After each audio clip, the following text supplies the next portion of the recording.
பதிலாகும்.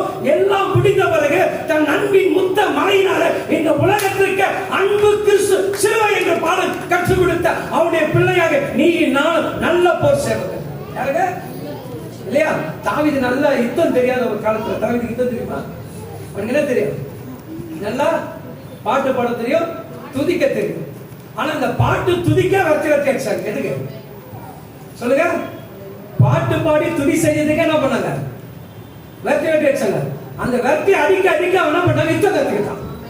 எதை கத்துக்கிட்டான்? யுத்தம் கத்துக்கிட்டான். யுத்தம் கத்துக்கிட்ட போது அவன் கூட ஒரு 300 பேர் சேர்ந்தாங்க. எத்தனை பேர்? அந்த 300 பேர் யாருங்க?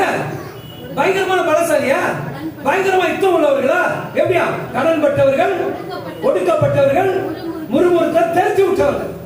போடா உணர்ந்துக்கோ லாக்கில. அப்ப பாக்குறாங்க தாவீது ஆடு மேய்ச்ச தாவீது கிட்டே தேவன் எவ்வளவு காரியத்தை செய்ய. இந்த ஆட்டோட நம்ம என்ன பண்ணோம்? இளைஞர்கள் சொல்லி இந்த 300 பேர் எங்க வந்துட்டாங்க? யுத்தமே தெரியாது, சண்டையே தெரியாது, துதி பாடல பாடி என்ன பண்ணான்? நான் இப்படி சொல்றேன், ஜெபமே தெரியாது, எப்படி ஜெபிக்கணும் தெரியாது. நல்லா கை தட்டி பாடும்போது பாடு என்ன இன்னைக்கு ஜெபிக்க வைத்திருக்க என்று சொன்னா பல யுத்தத்தை ஜெயிப்பது.